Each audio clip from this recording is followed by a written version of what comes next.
সপ্তম শ্রেণীর শিক্ষার্থী বন্ধুরা আসসালামু আলাইকুম। আশা করি তোমরা সবাই ভালো আছো। আজকে তোমাদের বিজ্ঞান বইয়ের তৃতীয় যে অধ্যায় পদার্থের গঠন, এই অধ্যায়ের 26 নম্বর পৃষ্ঠা থেকে ক্লাস, এটা দ্বিতীয় ক্লাস। আগের ক্লাসে আমরা 25 নম্বর পৃষ্ঠা পর্যন্ত আলোচনা করেছি। তো 26 নম্বর পৃষ্ঠা কি আছে দেখো। আগের কথাগুলো একটু রিভিউ করে নিয়েছে। যেমন মোল মানে কি, যেখানে শুধুমাত্র এক ধরনের পরমাণু থাকে, যেমন সোনা, রূপা, অক্সিজেন, নাইট্রোজেন। আমরা আগেও এটা আলোচনা করেছি। এরপরে কি আছে যোগ, যেখানে দুই বা ততোধিক পরমাণু একত্রে যুক্ত থাকে, যেমন পানি, লবণ, কার্বন ডাই অক্সাইড। ওকে। এরপর কি মিশ্রণ, একটি মিশ্রণে দুই বা ততোধিক ভিন্ন পদার্থ থাকে যেগুলো পরস্পরের সঙ্গে যুক্ত থাকে না, জাস্ট মিশিয়ে থাকে, বাট যুক্ত হয়ে নতুন কোনো পদার্থ তৈরি করে না। ওকে। মিশ্রণকে আমরা তিন ভাগে ভাগ করতে পারি। মিশ্রণ কি কি হতে পারে? বিভিন্ন মৌলের মিশ্রণ, মানে যেখানে শুধু মৌল থাকবে, যেমন অক্সিজেন, হিলিয়াম এর মিশ্রণ। দুই নম্বর কি, যে বিভিন্ন মৌল ও যোগ দুইটাই থাকবে, একটা মৌলও থাকবে যোগও থাকবে, যেমন বাতাস। বাতাসের মধ্যে কি কি থাকে? অক্সিজেন থাকে, নাইট্রোজেন থাকে, এগুলো এই দুইটা মৌল। আর কার্বন ডাই অক্সাইড এটা হচ্ছে যোগ। তাহলে মৌলও থাকে, যোগও থাকে। আর বিভিন্ন যোগের মিশ্রণ, মানে যেখানে শুধু যোগই থাকবে, যেমন পানি আর লবণ।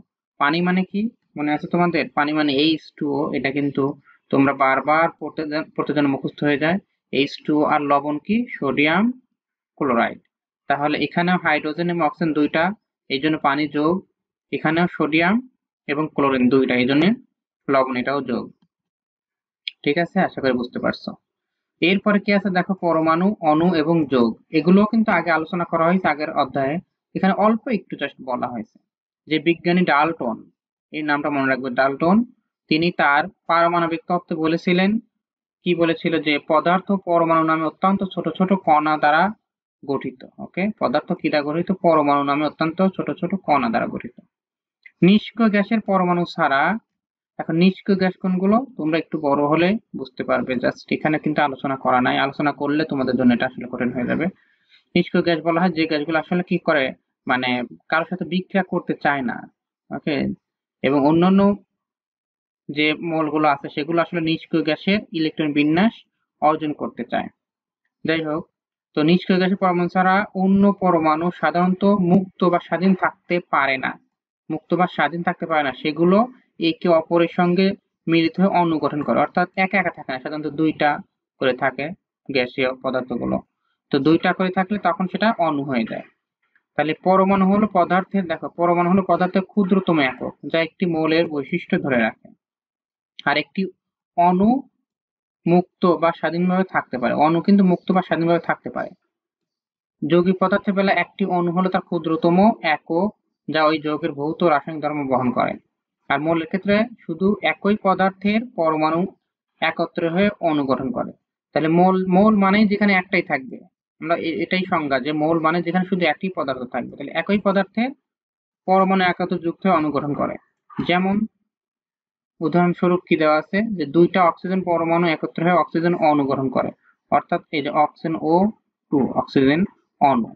আর শুধু যখন একটা ও, এটা হচ্ছে অক্সিজেন পরমাণু, এটা হচ্ছে পরমাণু। অক্সিজেন একটা পরমাণু, আর O2 এটা হচ্ছে অণু। ওকে, আশা করি তোমরা বুঝতে পারছো। এরপরে এই যে পরমাণু নিয়ে আমরা আলোচনা করছি, এর একটা প্রতীক, অর্থাৎ কি দিয়ে প্রকাশ করব সেটা আর কি। তো দেখো, আগের পার্ট থেকে আমরা জানছি কি, যে 118টি মৌল আবিষ্কৃত হয়েছে, যার মধ্যে 98টি প্রকৃতিতে পাওয়া যায় আর 20টি কি কৃত্রিম ভাবে তৈরি হয়েছে। ওকে। সো এইগুলোর যে নাম দেখো আসলে কি, এদেরকে এই মৌলের ইংরেজি বা ল্যাটিন নামের প্রথম একটি বা দুটি অক্ষর দ্বারা প্রকাশ করা হয়। তাহলে কি ইংরেজি বা ল্যাটিন নাম, এদের প্রথম একটা অক্ষর অথবা দুইটা অক্ষর দ্বারা প্রকাশ করা হয়। যেমন দেখো এখানে আমরা দেখছি, তাহলে প্রথমে আছে কি তোমাদের, দেখো হাইড্রোজেন। প্রথমটা দেখো, এই যে হাইড্রোজেন।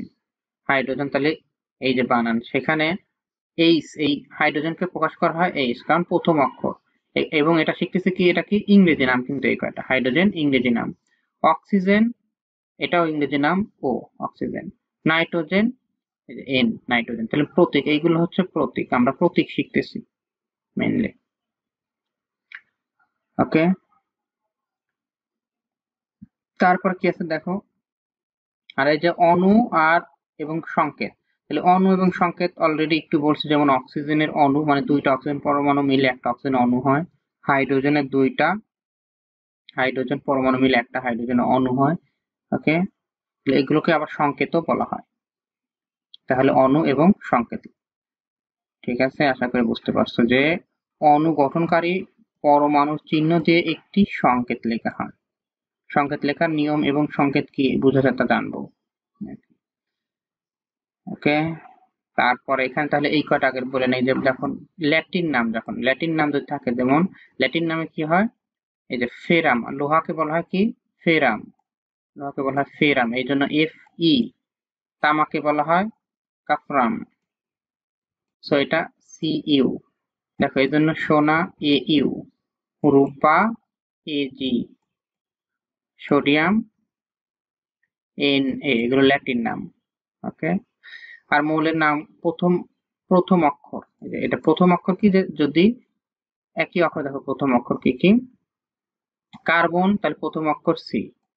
আচ্ছা, তারপর ক্লোরিন, তাহলে এখানেও দেখো প্রথম অক্ষর কিন্তু সি, তারপরে সো একই সি ক্লোরিনকে যদি বুঝাই সি, তাহলে কিন্তু বোঝা যাবে না, কার্বন আর সি মিলে যাবে।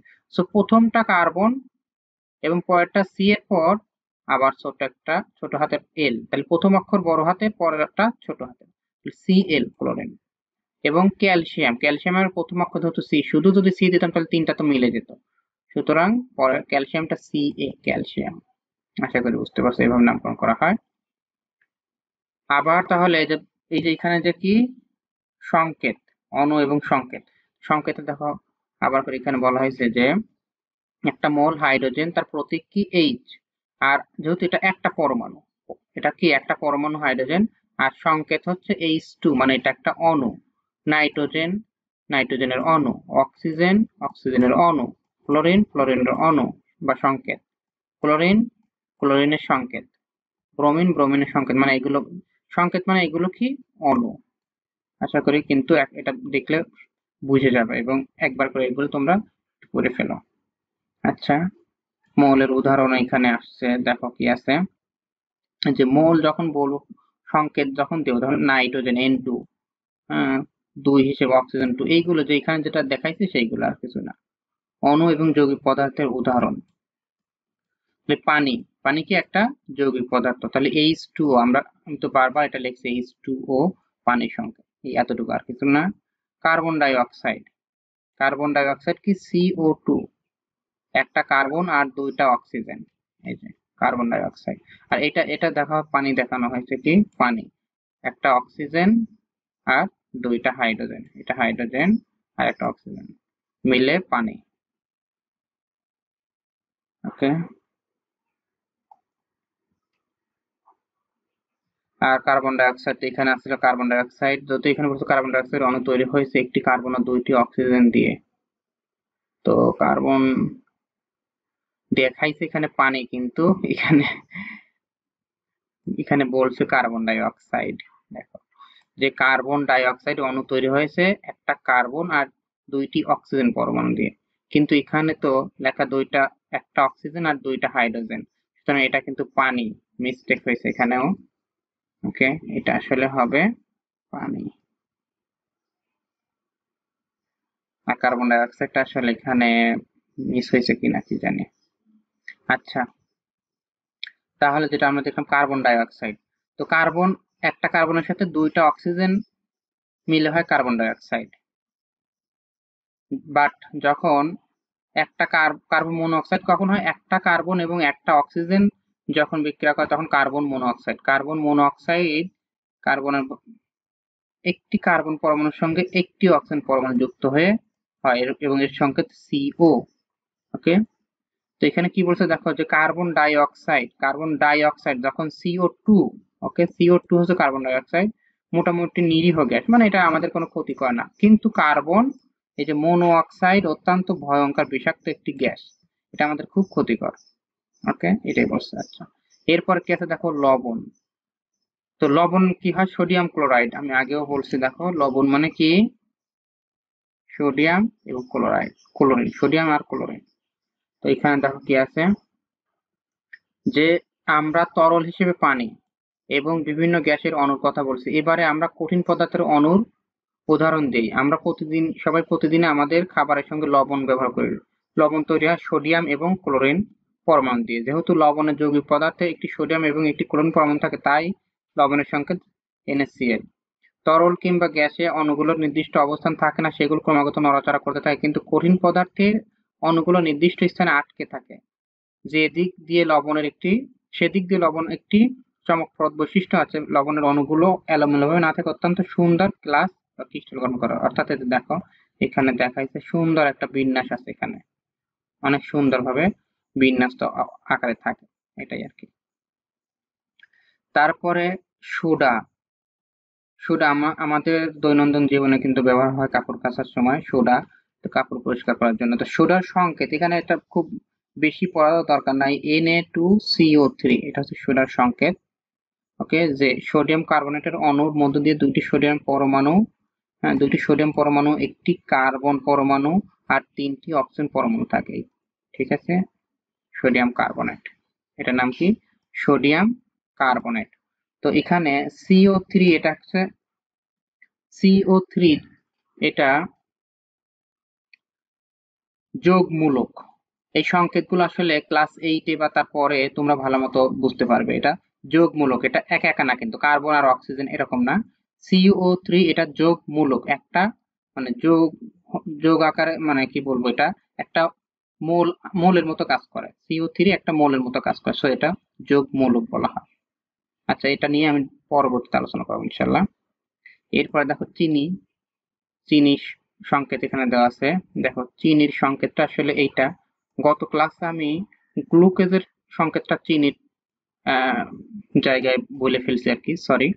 সো সেখানে এইটা হচ্ছে চিনির সংকেত, C12H22 আর O11, অর্থাৎ কার্বন আছে 12টা, হাইড্রোজেন আছে 22টা এবং অক্সিজেন আছে 11টা। এইটা হচ্ছে চিনির সংকেত। তারপরে আছে কি? Hydrochloric acid, HCl, hydrochloric acid.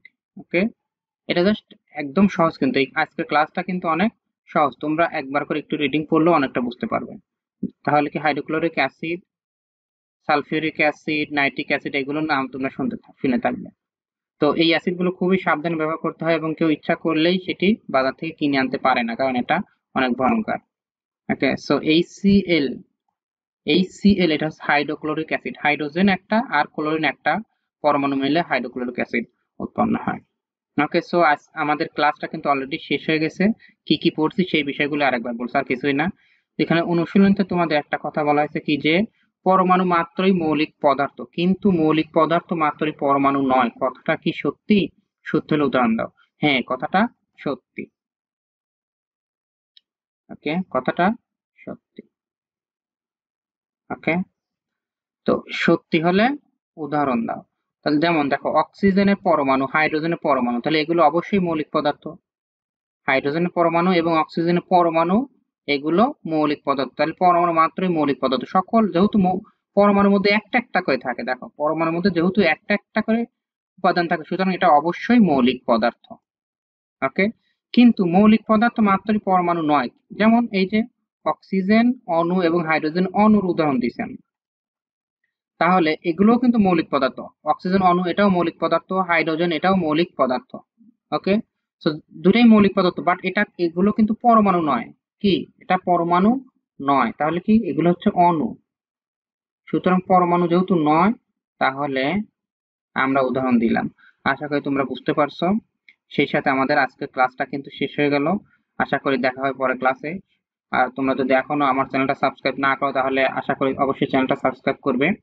Just তোমাদের একটা কথা বলবো, শুধু আমার চ্যানেল না, যে কোনো পড়াশোনা রিলেটেড চ্যানেলকে আসলে তোমরা সাবস্ক্রাইব করবে। কারণ তোমরা দেখো যে একটা গানের চ্যানেল বা একটা মুভি বা নাটকের চ্যানেলগুলো মানে অনেক সাবস্ক্রাইবার থাকে। সো তোমরা যদি পড়াশোনা করেও যদি পড়াশোনা রিলেটেড কোনো কন্টেন্টকে প্রমোশন না করো, তাহলে তোমাদের আসলে কি বলবো, পড়াশোনা ভালোর জন্য বা পড়াশোনাকে ভালোবেসে হলেও এই ধরনের কন্টেন্ট ক্রিয়েটরদেরকে উৎসাহিত করার জন্য হলেও এই চ্যানেলগুলোকে সাবস্ক্রাইব করবে। সকলকে ধন্যবাদ।